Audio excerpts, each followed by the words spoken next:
Autism spectrum disorder, इसके बारे में हम पहले भी बात कर चुके हैं। एक न्यूरोलॉजिकल ग्रुप है जिसके अंदर बहुत सारे डिसऑर्डर्स नजर आते हैं और इन सभी डिसऑर्डर्स के अंदर कुछ एरियाज हैं जो इनके ऑटिज्म स्पेक्ट्रम डिसऑर्डर से ग्रसित बच्चों के अंदर इम्पेयरमेंट उस एरियाज में देखने को मिलती है। लाइक एग्जाम्पल के तौर पर social impairment, communication impairment, unusual behaviour, play behaviour, sensory behaviour, academic, तो ऐसे बहुत सारे एरियाज है जिसमें इनमें इम्पेयरमेंट देखने को मिलती है। तो ऐसे ही आज हम एक एरिया के बारे में बात करने वाले हैं, सोशल इमोशन रेसिप्रोसिटी। ये क्या है इसके बारे में हम जानेंगे और किस तरीके से ऑटिज्म बच्चों के अंदर कैरेक्टरिस्टिक्स नजर आते हैं इस एरिया में, उसके बारे में हम बात करेंगे। तो चलिए बिना वक्त ज़ाया किए हम आज की क्लास को शुरू करते हैं। मैं प्रीति आपकी अपने channel Mantra education hub always choose the right way में एक बार फिर से बहुत बहुत स्वागत करती हूँ। आज की क्लास लास्ट तक जरूर देखिएगा, कैसी लगी जरूर बताइएगा, पसंद आई लाइक और शेयर करना बिल्कुल मत भूलिएगा और जाने से पहले जल्दी से चैनल को सब्सक्राइब और बेल आइकन को दबाना बिल्कुल मत भूलिएगा, जिससे इस चैनल पे आने वाली वीडियो की नोटिफिकेशन आपको जल्दी से मिले। साथ ही साथ आप हमें इंस्टाग्राम और फेसबुक पे भी फॉलो अप कर सकते हैं और ज़्यादा इन्फॉर्मेशन आपको वहां से भी मिलेगी स्पेशल एजुकेशन रिहेबिलिटेशन के बारे में। तो चलिए बिना वक्त ज़ाया किए आज की क्लास को शुरू करते हैं। सोशल इमोशन रेसिप्रोसिटी 3 वर्ड से मिलके बना है। सबसे पहले इन तीनों के हम लोग मीनिंग समझ लेते हैं। सबसे पहला है सोशल। सोशल होता है हमारे आसपास जो लोग रहते हैं, जो हमारे आसपास हमसे मिलते हैं, जिन्हें हम देख रहे हैं, उनसे इंटरेक्ट करना, उनसे बात करना जरूरत पड़ने पर, तो उसी को कहते हैं सोशल। इमोशन होते हैं हमारे अंदर की फीलिंग्स जो होती हैं। अब ये फीलिंग खुशी की भी हो सकती है, सैड की भी हो सकती है, गुस्से की भी हो सकती है, लव की भी हो सकती है, फियर की भी हो सकती है। तो बहुत सारे हमारे अंदर इमोशंस हैं। बच्चा पैदा होता है, पैदा होने के बाद ही उसके धीरे धीरे इमोशंस धीरे धीरे डेवलप होने शुरू हो जाते हैं। उसके बाद आता है रेसिप्रोसिटी। रेसिप्रोसिटी का मतलब होता है एक्सचेंज करना। एक्सचेंज जो है यहाँ पर हम लोग बात करते हैं एक्सचेंज करने की। यहाँ एक्सचेंज करने का मतलब सिर्फ ये नहीं है कि मेरा बेनिफिट है तो मैं एक्सचेंज करूंगी। यहाँ पर दूसरे के बेनिफिट को भी ध्यान में रखते हुए चीजों को एक्सचेंज करना। तो यहाँ पर जब हम तीनों को कंबाइन करते हैं, सोशल इमोशन रेसिप्रोसिटी को, तो तीनों का वर्ड निकल के आता है कि जो सोशल इमोशनल रेसिप्रोसिटी है उसके अंदर हम लोग क्या करते हैं, अपनी फीलिंग्स को, अपनी इमोशंस को दूसरों के साथ एक्सचेंज करते हैं। और एक्सचेंज करते वक्त हमें बहुत सारी चीजें ध्यान रखनी होती हैं कि कब हमें कौन से इमोशंस दिखाने हैं, कितना दिखाना है और कब ज़रूरत पड़ने पर जो है हमें दिखाना है, वो किसके लिए बेनिफिट है। तो बहुत सारी चीज़ें हमें उस दौरान देखनी होती है।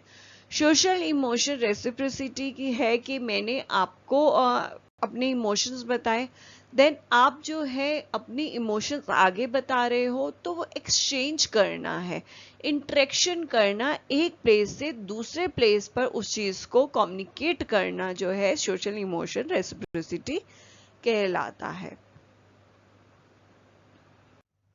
सोशल इमोशन रेसिप्रोसिटी जो है अपनी फीलिंग्स, अपनी कन्वर्सेशन दूसरों के साथ शेयर करना जो है वो सोशल इमोशन रेसिप्रोसिटी कहलाता है। ये एक एरिया है, इसके अंदर बहुत सारे स्किल्स होती हैं इसे सही तरीके से करने के लिए, जो हमारे अंदर होनी चाहिए।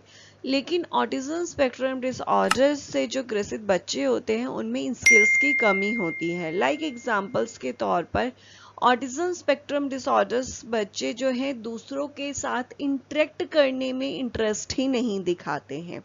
तो ये एक कैरेक्टरिस्टिक्स है कि ज़रूरी है कि हम जब इमोशंस दूसरों के साथ शेयर करना है, सोशली इंटरेक्ट करना ज़रूरी होगा। तो बच्चों के लिए यहाँ पर इंटरेक्ट करना वो इंटरेस्ट ही नहीं दिखाते हैं, तो ये जो स्किल है वो इनके अंदर इम्पेयरमेंट होती है। तो वही हम बच्चों के कह सकते हैं कि कैरेक्टरिस्टिक्स शो होते हैं। इसके अलावा स्माइल एक्सचेंज करना, या कह सकते हो सोशल स्माइल बच्चों के अंदर नहीं होती है वो नहीं देते हैं, जिसकी वजह से बहुत सारी चीज़ें जो हैं प्रॉब्लम होती है। क्योंकि बहुत ज़रूरी है, आप सभी को पता है बहुत ज़रूरी है सोशल स्माइल कितनी ज़रूरी है। क्योंकि जब हम नए लोगों से मिल रहे हैं तो हमारे फेस पे सोशल स्माइल होनी ज़रूरी है। इसके अलावा जो है जब हम कोई हमारे साथ कन्वर्सेशन कर रहा है, अपनी खुशी बता रहा है, उसकी तरीके से अगर हैप्पीनेस फीलिंग्स शेयर कर रहा है तो भी हमारे फेस पे सोशल स्माइल होनी ज़रूरी है। तो बहुत सारी सिचुएशंस ऐसी होती हैं जो सोशल स्माइल हमारी ज़रूरी है, या हम स्माइल एक्सचेंज करना हमारे लिए ज़रूरी है। लेकिन ऑटिज्म से ग्रसित जो बच्चे होते हैं, चिल्ड्रन विद ऑटिज्म, उनमें इन प्रॉब्लम देखने को मिलती है। इसके अलावा एक्टिविटी जो होती हैं, सोशल गेम कह सकते हो या कह सकते हैं जो ग्रुप एक्टिविटीज होती हैं, उनमें वो पार्टिसिपेट ही करना पसंद नहीं करते हैं। बहुत सारे बच्चे बैठे हुए हैं तो वो वहाँ जाना ही नहीं पसंद करेंगे, उस ग्रुप में बैठना ही नहीं पसंद करेंगे। या कोई पर्सन अगर एक चेयर पे बैठा हुआ है तो वो उसके साथ जाके बैठना नहीं पसंद करेंगे। इसके रीज़न, जब आप किसी के साथ नहीं बैठोगे, किसी के साथ गेम नहीं खेलोगे, किसी के साथ तो सोशली एक्टिविटी में पार्टिसिपेट नहीं करोगे, तो आप कन्वर्सेशन कैसे करोगे, अपने फीलिंग्स कैसे शेयर करोगे? तो वहाँ पर भी डिफ़िकल्टी बच्चों में देखने को मिलती है। इसके अलावा जो है बहुत सारे बच्चे, आपको पता है कि बच्चे क्या, हम लोग भी, अगर मैं बात करूं कि जब हम इमोशंस अपने शेयर करते हैं तो सामने वाले की सिचुएशन को देखते हैं कि वो हमारे इमोशन सुनने के लिए रेडी भी है या नहीं। अगर मुझे कुछ अपना खुशी का बताना है, मुझे अपने घर में आज कुछ मैंने ऐसा महसूस किया या कुछ ऐसे फीलिंग हुई जो मुझे खुशी दे रही है और मुझे अपने फ्रेंड को बताना है, तो पहले मैं उसका मूड चेक करूंगी। अब पता लगे वो तो घर से डांट खा के आया है और मैं जो हूँ उसे अपनी हैप्पीनेस फीलिंग बता रही हूँ, तो यानी सामने वाले की फीलिंग को जज करना या उसे देखना वो भी ज़रूरी है। तो यहाँ पर जो ऑटिज्म से ग्रसित बच्चे हैं, चिल्ड्रन विद ऑटिज्म जो हैं, वो उन चीज़ों को नोटिस नहीं करते हैं। वो सामने वाला क्या सोच रहा है, किस तरीके से सोच रहा है, उसका मूड कैसा है, वो उसको जज नहीं कर पाते। उन्हें लैकिंग होती है, डिफ़िकल्टी होती है। इसके अलावा कन्वर्सेशन में इंटरेस्ट नहीं लेते हैं, अगर कोई बात कर रहा कर ले, पर उन्हें कोई मतलब नहीं होता, वो अपनी दुनिया में खोए रहते हैं। जिसकी वजह से जब आप कन्वर्सेशन में इंटरेस्ट ही नहीं लोगे तो आप अपनी फीलिंग कैसे जाहिर करोगे? फेशियल एक्सप्रेशंस जो है, जब वो बात करते हैं, उन्हें किसी तरीके का कोई फेशियल एक्सप्रेशन नहीं होता। और जबकि हम लोग जब बात करते हैं, बात आपको देखते होंगे आप आसपास बहुत सारे बच्चे या पर्सन जो अपनी बात करते हुए इमोशंस बहुत ज़्यादा शेयर करते हैं, या फेशियल एक्सप्रेशन बहुत ज़्यादा बनाते हैं, बॉडी लैंग्वेज उनकी बहुत ज़्यादा यूज़ होती है, उनकी बात सुनने में इंटरेस्ट आता है, मज़ा आता है। तो जब ऑटिज्म बच्चे या तो वैसे कन्वर्सेशन करते नहीं है, लेकिन जब करेंगे अपनी नीड के अकॉर्डिंग करते हैं, तो वो उनका कोई बॉडी लैंग्वेज नहीं होगा, फेशियल एक्सप्रेशन नहीं होगा, जस्ट वर्ड निकल रहे होंगे, तो उसमें भी इनकी प्रॉब्लम देखने को मिलती है। इसके अलावा कन्वर्सेशन जब वो करते हैं तो सामने वाले के वर्ड्स को समझते हैं, उनके मीनिंग को नहीं समझते हैं। वर्ड्स के मीनिंग, आपको पता है हम लोग कई बार बहुत सारे ऐसे वर्ड्स यूज करते हैं, हर जगह पे डिफरेंट डिफरेंट उसका मीनिंग होता है। लेकिन ऑटिज्म बच्चों के लिए एक वर्ड एक मीनिंग, जब आप उसे किसी और जगह पे यूज कर रहे हो तो उन्हें वो समझ में नहीं आता है। लाइक एग्जाम्पल मुझे अभी याद आ रहा है, सिंपल सा एक एग्जाम्पल, स्मार्ट। स्मार्ट हमारा गुड लुकिंग का, लेकिन हम स्मार्ट क्लेवर के लिए भी यूज करते हैं, तो उन्हें ये चीजें समझ में नहीं आती है, वो टॉपिक जो है समझ में नहीं आता है, वो क्या करने वाले हैं, किस तरीके से जो है सामने वाला अपने वर्ड्स को यूज कर रहा है, अपनी कन्वर्सेशन के मीनिंग को बता रहा है, तो उसमें भी उन्हें डिफिकल्टी होती है। इसके अलावा इमिटेशन, चीज़ों को इमिटेट करने में, यानी सामने वाले ने जो बोला उसकी बात को रिपीट करने में, उसकी नकल उतारने में भी डिफिकल्टी होती है, एब्सेंस होता है उनका। ये यहाँ पर ज़रूरी नहीं है दूसरों को चिढ़ाने के लिए, ये ज़रूरी है जब आप सामने वाले की कन्वर्सेशन कर रहे हो तो उसे जब किसी और को बताना है तो किसी और के साथ उसकी कन्वर्सेशन करनी है तो उसको इमिटेट करना ज़रूरी होता है। तो वो चीज़ जो है बच्चों में लैकिंग होती है। इसके अलावा जो है ये बच्चे गेस्चर, पॉइंट आउट जैसी चीज़ों को यूज़ नहीं करते हैं, उन्हें इसमें एब्सेंस होती है। जैसे सामने वाला भी अगर कर रहा है तो उसे समझने में दिक्कत होती है। जब हम अपनी इमोशंस शेयर करते हैं या कोई सामने वाला इमोशंस शेयर करता है तो बहुत बार चीज़ों को पॉइंट आउट करके, ये मेरी मदर है, हमेशा नाम नहीं लेते हैं, इसने मेरे साथ ऐसे किया, उसने मेरे साथ वैसे किया, पॉइंट आउट करके, तो वो चीज़ों को समझने में जो है दिक्कत होती है बच्चों को, क्योंकि वो चीज़ों को लिंक नहीं कर पाते हैं ऑटिज्म बच्चे। तो जिसकी वजह से इन बच्चों में ये प्रॉब्लम देखने को मिलती है। इन बच्चों के अंदर नॉन वर्बल बिहेवियर की डेफिसिट देखने को मिलती है, जो बहुत ज़रूरी है। जैसे मैंने बात बताई कि जब हम बात करते हैं तो हमारी फेशियल एक्सप्रेशन, गेस्चर, ये होना बहुत ज़रूरी है। इसके अलावा जब हम बात करते हैं तो आई कांटेक्ट भी उतना ही ज़रूरी है। तो ये सब में डेफिसिट देखने को मिलती है। जब हम इस एरिया की बात करते हैं, सोशल इमोशनल रेसिप्रोसिटी एरिया में, तो ये बहुत ज़रूरी है कि हम जब बात कर रहे हैं, अपनी फीलिंग को शेयर कर रहे हैं, तो सामने की पर्सन जिससे बात कर रहे हैं उसके इमोशंस को समझने के लिए या अपने इमोशंस को उस तक पहुंचाने के लिए हम आई कांटेक्ट दें। तो यहाँ पर जो है वो चीज़ें कमी देखने को बच्चों में मिलती है। इसके अलावा जब कोई सामने वाला पर्सन अपनी फीलिंग शेयर कर रहा है तो उसके साथ जो है एम्पैथी दिखाना, उसे सिंपैथी दिखाना, ये बहुत ज़रूरी होता है। जो बच्चों में ये नहीं होता, वो सामने वाले की फीलिंग को कुछ बच्चे जो है समझ लेंगे, लेकिन जो है उसे दिलासा कह सकते हैं, जैसे दिलासा देना या इस तरीके की चीज़ें इनमें अवेयर नहीं होते हैं, वो शो नहीं कर पाते हैं।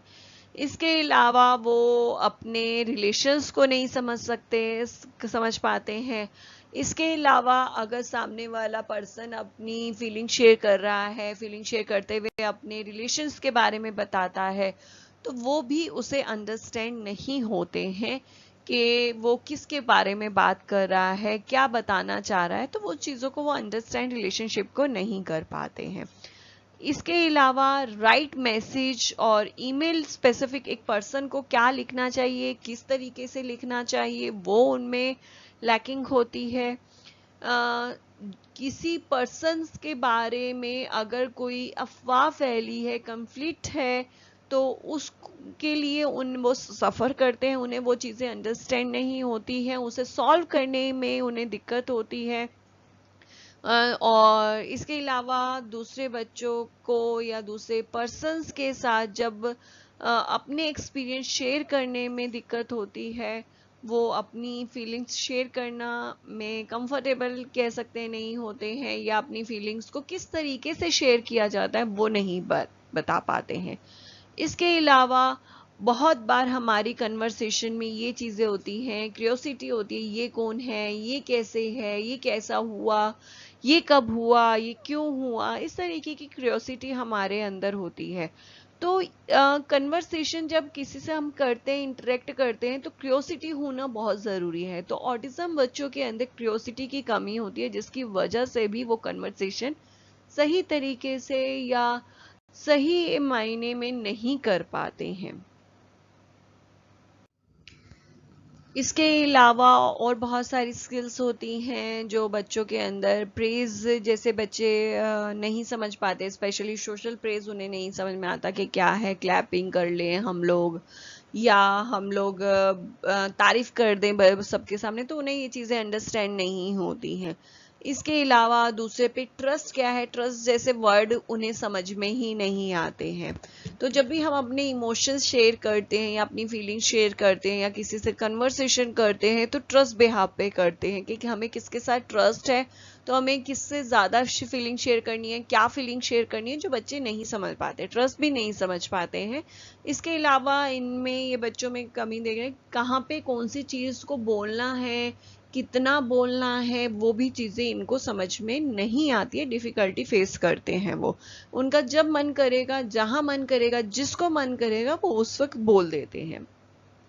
इसके अलावा उन्हें सामने वाले की वीकनेस क्या है, उसकी स्ट्रेंथ क्या है, तो उसे अंडरस्टैंड करने में दिक्कत होती है। यहाँ तक कि इवन अपने की बात करूँ, अपने भी उन्हें वीकनेस और स्ट्रेंथ के बारे में अंडरस्टैंड नहीं होता है, जिसकी वजह से जब हम कन्वर्सेशन करते हैं तो सामने वाले के इंटरेस्ट क्या है, वो किस बारे में बात करेगा, किस टॉपिक पे उसे बात करना अच्छा लगता है, या कह सकते हैं कि उसके क्या बात करूंगी तो उसको बुरा लग सकता है, तो ये चीज़ें उन्हें अंडरस्टैंड करने में डिफ़िकल्टी होती है। इसके अलावा जो है फैमिलियर नहीं हो पाते हैं, पर्सन से डिफ़िकल्टी होती है फैमिलियर होने में।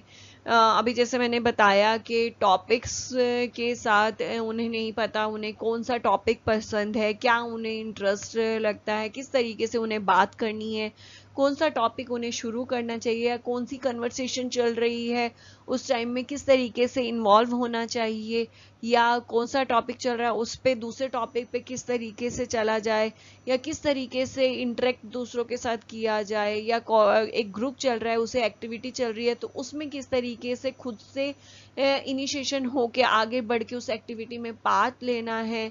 तो ये बहुत सारी जो चीज़ें हैं जो बच्चों में डिफ़िकल्टी होती है, इवन की परमिशन लेना चीज़ों में किस तरीके, जैसे अभी मैंने बताया ग्रुप के अंदर पार्ट लेना है तो उसके लिए परमिशन लेना उन्हें नहीं पता। तो ऐसे बहुत सारे और भी एक्टिविटीज़ हैं जो सोशल इमोशन रेसिप्रोसिटी के अंदर आती हैं, या कह सकते हैं स्किल है जो एक आनी चाहिए एक सही इमोशंस को शेयर करने के लिए दूसरों के साथ, जो बच्चों के अंदर लैकिंग होती है, जिसकी वजह से ये एरिया के अंदर उनके बहुत सारे कैरेक्टरिस्टिक्स नज़र आते हैं और वो सही तरीके से अपने कन्वर्सेशन जो है नहीं कर पाते हैं, दूसरों से इंटरेक्ट नहीं कर पाते हैं, दूसरों के साथ अपनी फीलिंग को शेयर नहीं कर पाते हैं, सही तरीके से नहीं कर पाते हैं, नहीं सही सिचुएशन नहीं वो जज कर पा सकते हैं कि कौन सी सिचुएशन सही है, कब मेरी फीलिंग्स जो है मुझे शेयर करनी चाहिए, कब नहीं शेयर करनी चाहिए। आज की क्लास यहाँ खत्म होती है। उम्मीद करती हूँ आज की क्लास आपको पसंद आई होगी। सोशल इमोशन रेसिप्रोसिटी क्या है समझ में आया होगा, और ऑटिज्म बच्चों के अंदर किस तरीके के कैरेक्टरिस्टिक्स नज़र आते हैं वो भी समझ में आया होगा। तो अगर समझ में आया है तो वीडियो को लाइक और शेयर करना बिल्कुल मत भूलिएगा, और जाने से पहले अगर अभी तक चैनल को सब्सक्राइब नहीं किया है तो जल्दी से चैनल को सब्सक्राइब और बेल आइकन को दबाना बिल्कुल मत भूलिएगा, जिससे इस चैनल पे आने वाली वीडियो की नोटिफिकेशन आपको जल्दी से मिले। और इसके अलावा आप हमें फेसबुक और इंस्टाग्राम पे भी फॉलो कर सकते हैं, इसी तरीके की और भी ज़्यादा जानकारी और इन्फॉर्मेशन आपको वहाँ पर मिलेगी। तो चलिए आज के लिए बस इतना ही, और फिर से एक नए टॉपिक के साथ आपके सामने हाजिर होंगी। नमस्ते, शुक्रिया।